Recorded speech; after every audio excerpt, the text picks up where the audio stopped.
And now I know, like, this is worth it. What I'm doing, it is worth it. And I will try everything I can to get as many plants as I can and as many loose parts and to create risky play elements. Just I'm going to do everything I can. All right, so we've kind of talked about what a nature playscape is, but what am I putting in my yard? I'm making brownies right now for some neighbors. We're gonna go have dinner with them. Just box brownies. I'm not that cool right now. My life is way too crazy. For my nature playscape, I've talked in other videos about what's in a nature playscape. In my nature playscape, so far, I really wanted to put I'm gonna need a spatula. I think all my spatulas are dirty. So, in my nature playscape, I really wanted a hill. And I wanted a hill with tunnels going through it. It has taken me so long. Well, okay, it's taken me so long. It's taken me the entire summer to find dirt that was free, to collect what I thought, was enough dirt. And I just put on like a Facebook ad, hey, I want free dirt. And I guess I'm going to make more of a video about like how I did that. So maybe I won't go into all the details right now. But anyway, took me all summer. And we finally got this hill. We got the concrete tubes and my kids love it. And they will go on it and we have a really good view of this pasture with cows. But then the other day, my kids just wanted to jump on it. And so they would get to the top of the hill and they'd run and they jump down the steep part. So then it feels like they're just so high in the air. It feels like they're so high in the air. And then they ram down on their butts. And they do it over and over and over again. It was really fun because it rained the other day. And we don't have grass on this hill yet. Right? It's still fairly new. And I walked over there. Yes. And we slid on our tummies. Yeah, you guys did slid down your tummies. They had dirt all down their tummies. They were covered in dirt. And they usually are covered in dirt when they play on the hill. Because again, it's not covered in grass yet or any type of vegetation. But it rained the other day, huh? And while you were jumping down the hill, like they had removed all the wet dirt because they had just jumped on it so much. And then when we have neighbor kids come over, who knows? Wow, I keep blocking my face with my hand. That's exciting.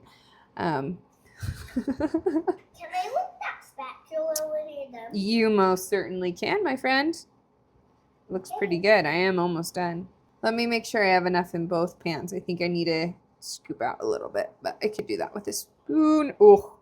So when we have friends come over, I think the other day they were literally doing King of the Hill, where they, decided that the boys ran the hill, and I think they kicked the one girl off, which it's just how games work, and the girl was fine. She was really okay with it. Okay, you want the spatula? Okay, I think I'm going to need to get a clean spoon. And I totally got chocolate on my shirt. That's fine. And they run around like crazy. They're in and out of the tunnels, and sometimes they're playing chase, sometimes they're on different teams, sometimes they're spies. This is a mess. So yeah, they have a blast, and we love having our hill. So on top of this awesome hill with tunnels going through it and my kids jumping on it and testing and risking on it, I also really wanted a tree. I saw it was a natural playscape in San Francisco. I didn't see it in person. I saw it online. And it just had this awesome big tree. I have no idea the kind of tree, and it was huge and kids could run through it. And something like that, I learned, would be a lot to just have even trucked in. It'd be way so much. But we had a tree. We only had 2 trees on our property, and we had just re-roofed, and one of our trees was leaning over our house, and it had this huge gash in it. It turns out there were a whole bunch of raccoons in it, and so we decided to chop it down. And I was like, well, so we decided to chop it down. It was really unfortunate because, again, we only have 2 trees on our property, and I I love trees, but instead of getting rid of it, we decided to hire a arborist and a crane service. So it was one company, and they cut down the limbs that they needed to so it wouldn't weigh as much, and then they moved it where I wanted it to. And my kids love playing on it. They pretend it's a spaceship most of the time right now. Like, that is the thing for it to be a spaceship. And, or no, not a spaceship, just a normal ship. And they are pirates on it. They have swords, and sometimes they have sticks and guns, and sticks are guns.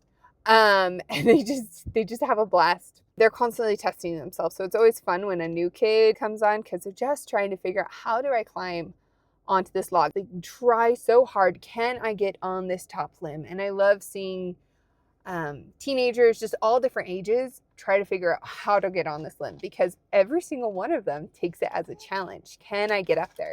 And if they're too little, sometimes their parents will put them on top, and that is just a thrill to be so high up in the air. I love watching their problem solving and their balance, and their imagination just grows. And it's just the best thing ever. Okay, so we're at Lowe's because whenever we come to this town, we need to go to Lowe's and see their scary decorations, which are over there. But they've got their Christmas decorations going. So the last thing that we're, not the last thing, but the last big thing before we put just smaller stuff and is going to be a water, but some type of water feature, something that they can pump water. And I kind of already have that. I have in another video where it's a cool kids faucet by Rusty Keeler, and I can link that in the description below. But I absolutely love this kids faucet, but I really want to put a bigger feature in so that they can pump water and have pools of water. And the reason I really want water is it just helps them. They're so busy when they've got water. Their mind is constantly going and going when they've got water. Just what will that water do? How can they manipulate it? What can they do with it? And they're just little experimenters with water. Not to mention, when they play with water, they can regulate and center themselves. It's such a great sensory experience for them and their bodies to center and to learn and grow. It helps their cognitive skills. You know, if you're going to do a nature playscape, you have to have some kind of access to water. All right, so I usually try to do one of my segments outside. And it's funny because my kids are outside right now. It's bedtime, and they're telling stories outside with their dad.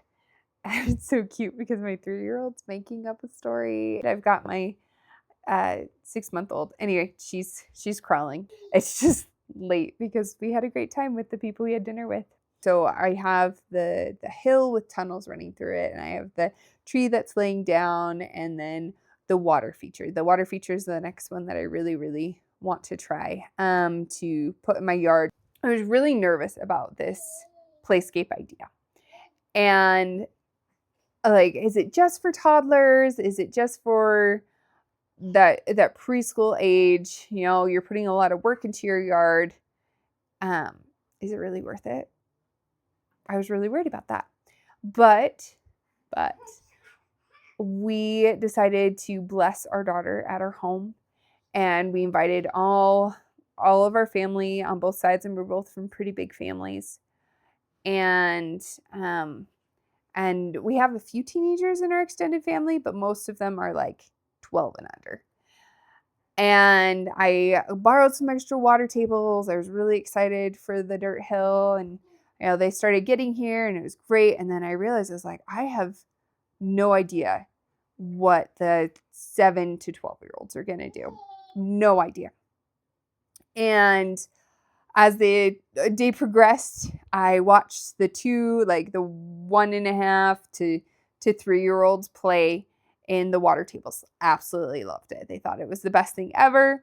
And then the 3 to 7-year-olds, man, they were on the hill. They loved the hill.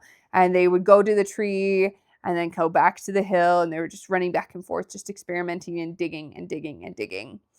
And then I could not find the 7 to 10-year-olds, and most of them are boys.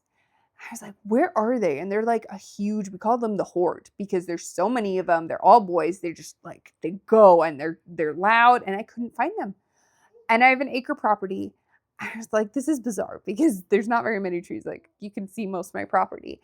And I went to the back of my house, and there I find all of the 7 to 10-year-olds. And I kept all of the branches and twigs from when they chopped down my tree, and we moved it. I put all those branches and twigs. I was going to make a dead hedge, make loose parts and cut like big sticks so they could use those sticks for whatever they wanted. And so just a whole bunch of loose sticks. And then my husband had some long, like 6-foot green shingles, plastic shingles that he was making a roof for a bunny hatch with. So I go back to the back of my house, and sorry, shaking the camera. And they're all just running around, and I see these green shingles like lining this big pile of sticks. And I go in, and I was like, what are you guys doing? And one of them is in the mountain of sticks. He's in it. He's laid a piece of cardboard down, and he is sitting there cross-legged in the pile of sticks. I'm like, what are you doing? He's like, oh, we're preparing for war. I'm like, oh, okay.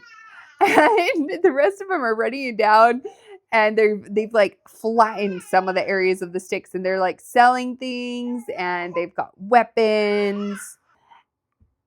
And it was just so cool to see that, given enough time, because my family was here for hours and hours and hours, given enough time, I didn't have something set for them, but they found something to do. There were enough loose parts, there was enough space, and they found something to occupy them for hours. And I think they took the shingles at one point, and they created shields. And then at one point they took them over to the tree, and they created a fort. And then when one of them was leaving, he begged. He's like, please don't pull apart our stick. Other nieces and nephews, like, they did not want to go home because they had so much fun. I know that's a normal thing for kids not to want to leave when there's something new and exciting. But I was really nervous about putting all these natural elements in my yard and being like, I think kids, like, logically and science is like, yes, children will like these things. They'll develop well with these things. But just because someone develops well with it doesn't mean they're going to like it. You know, we're told to eat our fruits and vegetables, but vegetables kind of go by the wayside because they're not that great. And so I was really worried that my yard would be something like that. That just, yes, it's good for you, but it's not really enjoyable. But after that day, I was like, yes. After seeing the 2-year-olds with the water, the 5-year-olds with the dirt hill, and especially the 6 to 10-year-olds creating their own play and full imagination and having a blast in my yard, that was the day and the moment that I knew what I'm doing in my yard is worth it. And it is worth it for me to put all the effort that I can into making this a place where kids and nature can connect. And they're going to learn, and they're going to learn from nature and just bloom. They're going to see the awe-inspiring way, for lack of better words, of outside. And they're going to be lifted, and they're going to find peace, and they're going to find such fun and imagination. And now I know, like, this is worth it. What I'm doing, it is worth it. And I will try everything I can to get as many plants as I can and as many loose parts and to create risky play elements. I'm going to do everything I can to make my yard into a place where kids are free to grow with nature. Kids need to be outside, and they need to be in nature, and we need to cultivate areas for them to do that. And that is what I am doing with my yard.